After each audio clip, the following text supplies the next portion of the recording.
If this message has reached you at this exact moment, it is not something random or meaningless. It feels like coincidence, but underneath it, there is a deeper alignment at work, a quiet orchestration that brought your attention here at the right time.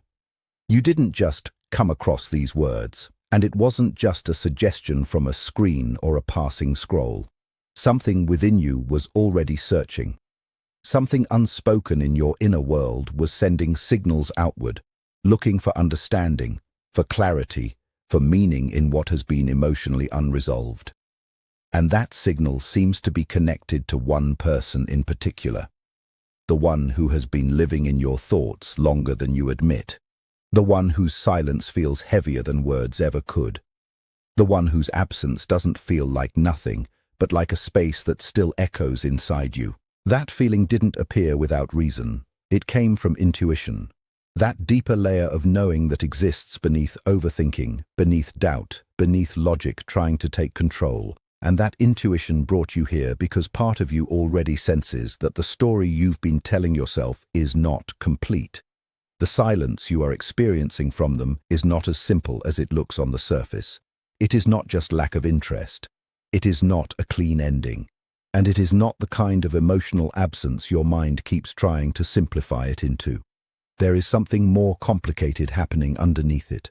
Something that your heart, in its wounded interpretation, may have turned into rejection, replacement, or being forgotten. But those interpretations are not the full truth. They are emotional conclusions formed in uncertainty, not final facts. What is actually unfolding beneath their silence is a far more internal process, a psychological and emotional overload that they themselves may not fully understand yet. Their quiet is not emptiness, it is pressure. Not the pressure of absence, but the pressure of presence that became too intense for them to process in real time. Feelings that accumulated faster than their awareness could organize them, emotions that reached deeper layers of them before they had the tools to hold them. So instead of expressing it, they did what many people unconsciously do when something touches a level they are not prepared for. They pulled back. Not because there was nothing there, but because there was too much there, too fast, too deeply. You were interpreted by their nervous system as something overwhelming, not because you did something wrong, but because something in you activated parts of them they have not yet made peace with. The mind then builds distance when the inner world becomes too loud. As described in the work of Carl Jung, what is not made conscious does not disappear. It often reappears through emotional conflict, avoidance, or projection. And in many human experiences, what we avoid internally shows itself through external distance. Their silence, in this sense, is not absence of feeling. It is the struggle of feeling too much without knowing how to hold it. It becomes an internal conflict. One part of them recognizes connection, resonance, and emotional truth. Another part becomes afraid of what that level of truth demands from them. So they step back into distance as a form of self-regulation. What you are witnessing is not simple disinterest, it is internal imbalance, and imbalance often looks like withdrawal from the outside. But withdrawal is not deletion. It does not erase memory. It does not erase emotional imprint. It does not cancel what was experienced between two people who genuinely affected each other on a deeper level.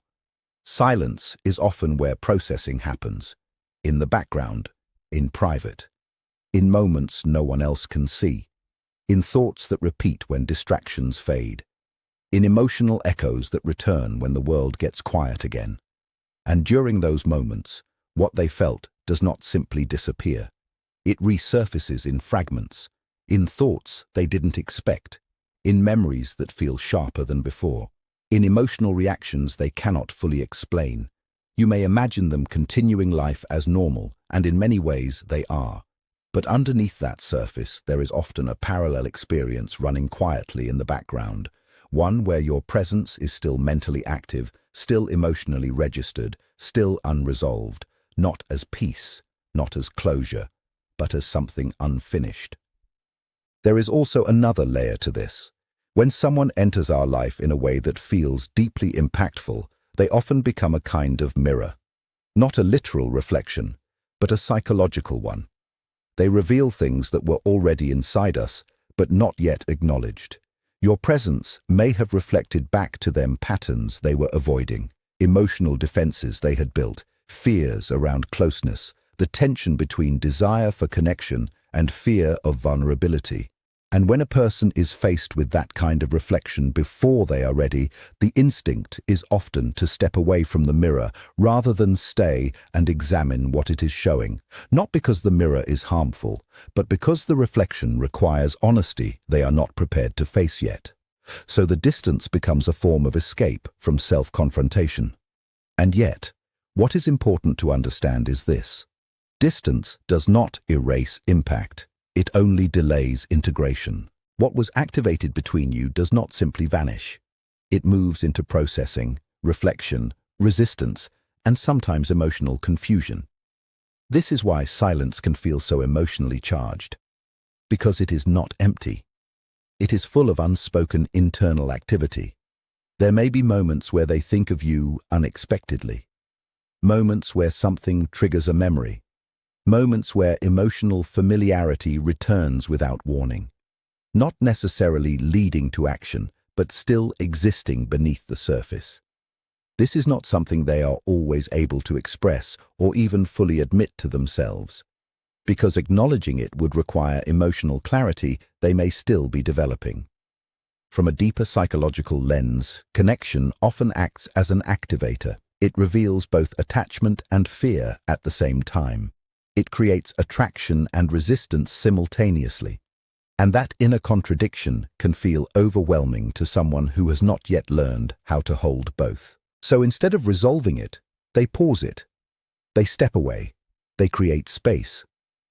But space is not the same as conclusion. And silence is not the same as ending. It is simply the place where unprocessed emotion goes when it is not yet ready to become understanding. And what feels like absence from your side may, in their internal world, still be something that is unfolding slowly, quietly, and without clarity yet forming. And sometimes, the deepest connections do not end in expression. They move through transformation first, before anything becomes visible again. What often makes this kind of experience so psychologically complex is not just what happened between two people, but what it activated in perception afterward. The mind does not store emotional events as simple facts. It stores them as layered impressions, shaped by meaning, timing, state of mind, and unmet emotional needs at the moment they occurred. So when a connection feels unusually significant, the mind does not just record it as someone I met. It encodes it as something closer to something important happened here, even before it fully understands what that importance is. And when understanding is incomplete, the psyche does what it naturally does. It keeps returning to it. Not always in obvious ways. Sometimes through thought loops. Sometimes through emotional flashes that appear without context. Sometimes through moments of stillness where the absence itself becomes noticeable in a way it wasn't before. This is why unresolved emotional experiences tend to feel alive for much longer than completed ones. Completion is not just about physical outcome. It is about internal resolution. When the mind and nervous system both reach a point where the experience no longer feels open-ended. Until that happens, the experience remains psychologically active. And active experiences tend to shape interpretation. This is where meaning-making becomes both powerful and misleading at the same time. The human mind is built to search for patterns, especially in emotionally charged situations. When clarity is missing, it naturally fills the gaps with interpretation. Not out of illusion, but out of a need for coherence. So silence becomes something to interpret. Distance becomes something to decode. Timing becomes something to analyze. But underneath all of that interpretation is often a simpler truth. The nervous system does not like uncertainty. Uncertainty creates tension. And the mind tries to reduce that tension by constructing narratives that feel stable, even if they are not fully accurate. This is also why emotionally significant connections often become surrounded by symbolism. The mind begins attaching meaning to external events, repeating numbers, coincidences, reminders, sudden memories, because it is trying to create a sense of order within an experience that feels emotionally unstructured. From a Jungian perspective, this is where the concept of synchronicity becomes psychologically relevant. Not as proof of external alignment, but as a reflection of internal alignment processes.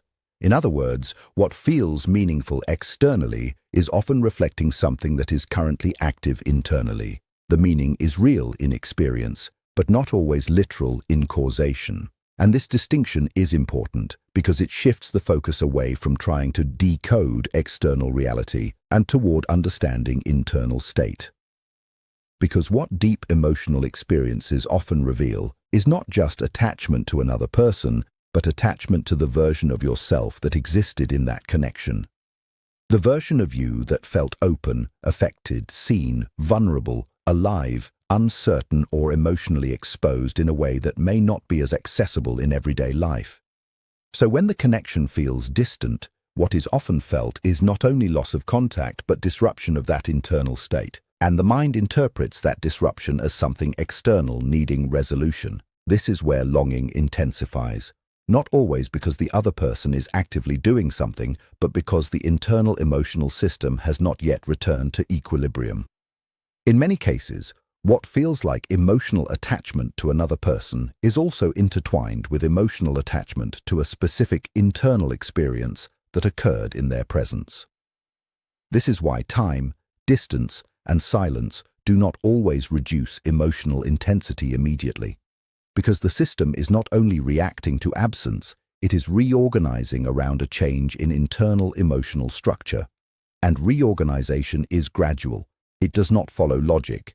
It follows emotional pacing. There is also an important psychological layer that often goes unnoticed in these kinds of experiences: projection. When someone carries strong emotional activation, the mind may begin to project meaning onto the other person that is partly accurate, partly symbolic, and partly shaped by internal needs, hopes, or unresolved relational patterns. This does not mean the connection is imaginary. It means perception is layered. You are seeing the person, but also the emotional significance they have come to represent within your internal world. And on the other side, they are also experiencing their own version of perception, shaped by their internal state, emotional readiness, fears, defenses, and capacity for intimacy at that time.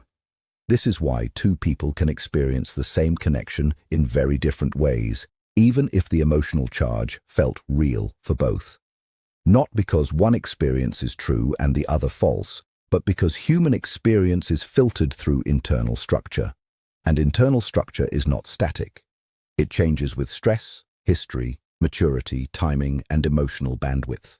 This is also where avoidance, withdrawal, or silence often becomes misunderstood. From the outside, it can look like lack of feeling. But psychologically, withdrawal often has more to do with regulation than absence of emotion. When something feels too intense, too exposing, or too internally disruptive, the nervous system may reduce contact as a way of regaining stability. Not necessarily as rejection of the connection itself, but as protection from overwhelm. And overwhelm does not always register as obvious distress. Sometimes it registers as confusion, hesitation, emotional distancing, or inability to respond in a straightforward way. So what looks like clarity from one side may actually feel like complexity from the other. This is part of why emotionally intense experiences so often remain unresolved for a period of time. Not because nothing is happening, but because processing is occurring on different timelines. One person may be seeking meaning, the other may be seeking regulation. One may be moving toward emotional clarity, the other may still be sorting through emotional intensity. And in that mismatch of timing, silence often appears. But silence is not always empty. Sometimes it is full of internal activity that has not yet reached expression. This is also where memory begins to behave differently. When an experience has not been fully integrated, memory does not remain fixed in the past. It becomes emotionally active in the present.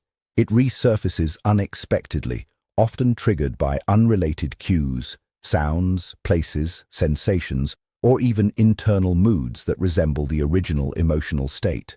That is why certain connections feel like they stay with you longer than expected.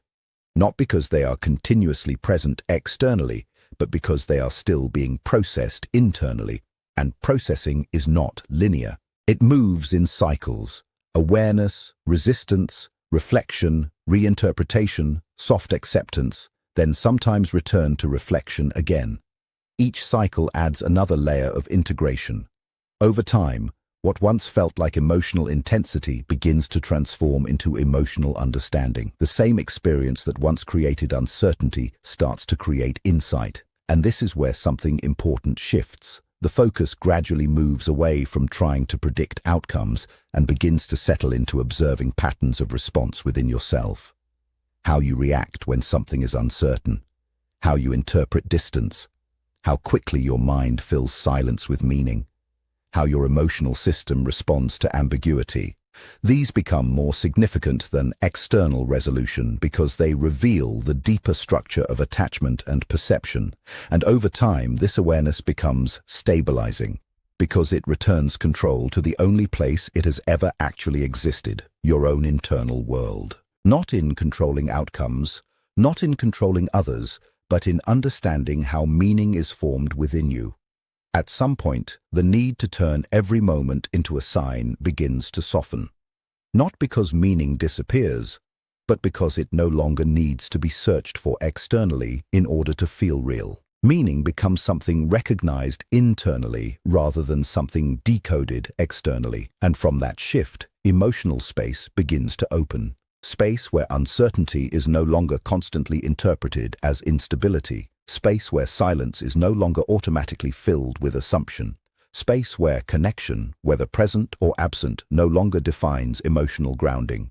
Because ultimately, what remains after intensity is not the question of who returns or who stays, but the clarity that arises about how deeply you are able to hold your own emotional experience without losing yourself inside it.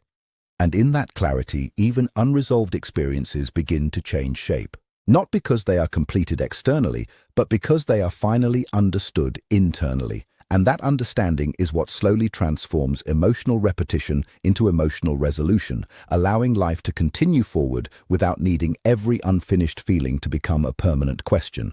But reunion does not happen just because two people want it, or because the feeling between them feels meaningful. It happens only when both individuals are internally capable of holding what the connection truly demands. When both have reached a level of emotional maturity where the past patterns no longer control the present response. When what once felt overwhelming becomes something they can now understand, regulate, and choose consciously, instead of reacting from old wounds or unconscious defense mechanisms. Right now, what is unfolding is still internal. A quiet transformation that cannot be rushed, forced, or made visible before its time. Like something forming in darkness, where progress cannot be measured by external signs, but is still undeniably in motion. Just because nothing visible is changing does not mean nothing is changing at all. In fact, many of the most important shifts in human psychology happen first in silence, long before they ever reach behavior. There are stages in human change that remain unseen until they suddenly become undeniable. And in that sense, what feels like distance may actually be transition. Not ending, but reorganization.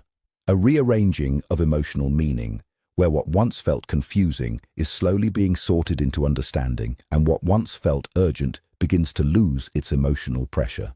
The mind naturally searches for certainty during emotional uncertainty, and in that search it begins to interpret patterns, symbols, and coincidences as confirmation. Moments feel charged, certain numbers repeat, certain songs appear at meaningful times, certain memories surface without invitation as if they are asking to be noticed. From a psychological standpoint, especially within the analytical framework of Carl Jung, this is often understood through the concept of synchronicity, meaningful coincidence that feels significant to the observer, even when not causally linked in a measurable way. These experiences can feel powerful because they engage emotion, memory, and meaning all at once. The mind does not experience them as neutral events. It experiences them as emotionally encoded signals shaped by what is currently active within the inner world. But what matters more than interpreting every sign is understanding what those signs represent internally. They often reflect the intensity of emotional focus rather than external confirmation of events unfolding elsewhere. The mind highlights what already holds emotional weight, almost like a spotlight moving across the landscape of memory and desire. And when someone occupies a deep emotional space in your awareness, your perception naturally begins to organize the world around that presence. The external environment becomes filtered through internal significance, and coincidence starts to feel structured, almost intentional. This does not make the experience false. It simply places it in a psychological rather than external framework.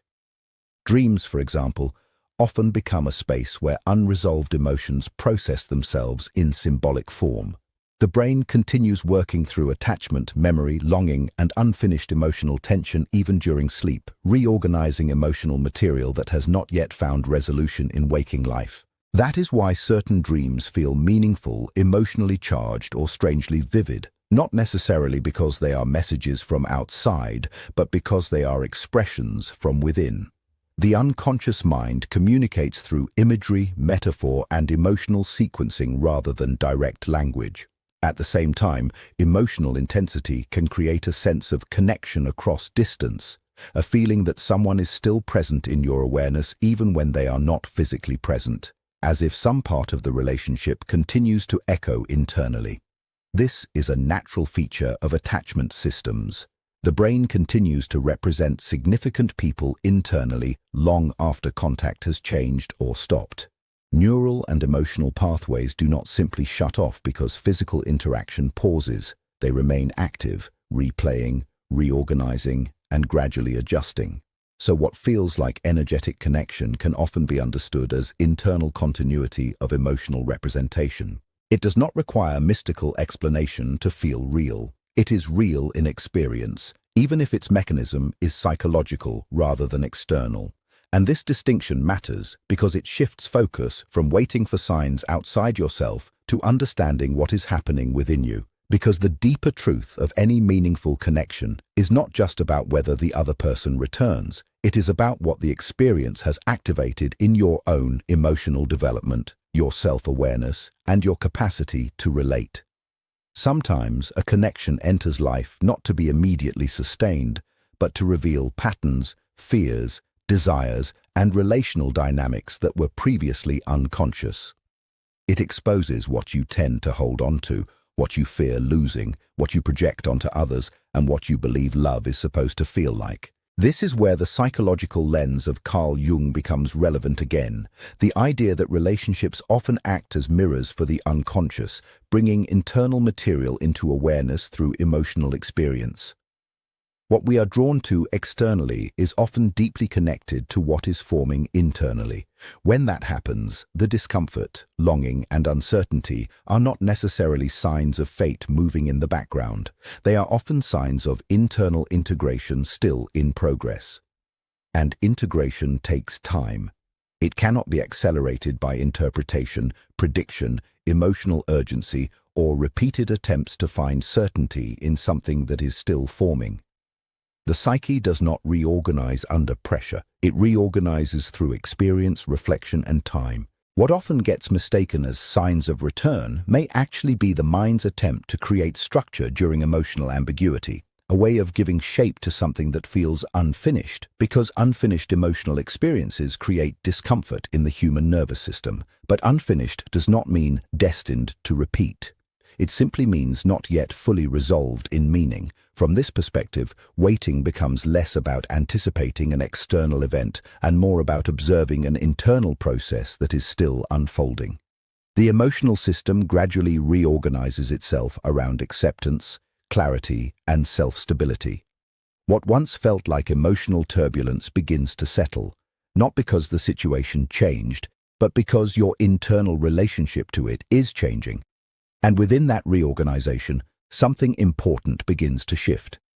The focus slowly moves away from prediction and toward grounding, away from external certainty and toward internal coherence. away from trying to decode every signal, and toward understanding your own emotional responses without needing them to point toward an outcome.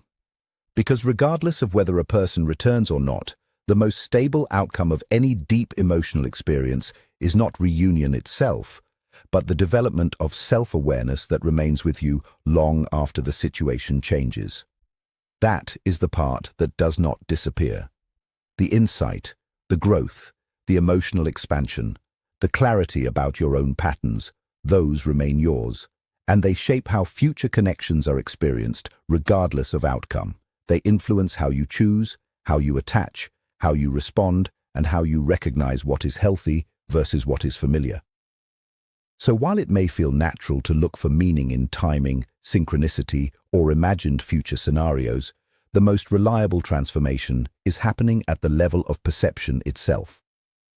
How you interpret silence, how you relate to uncertainty, how you respond to emotional distance without losing your center or collapsing into interpretation. These are the real shifts taking place, not in external guarantees but in internal structure. And from that place, something becomes clearer over time. Your life does not pause around uncertainty. It continues forming, whether answers arrive quickly or slowly, whether clarity comes immediately or gradually unfolds in its own rhythm. What once felt like waiting gradually becomes living again, carrying the memory of what mattered, but no longer being defined by its absence or return.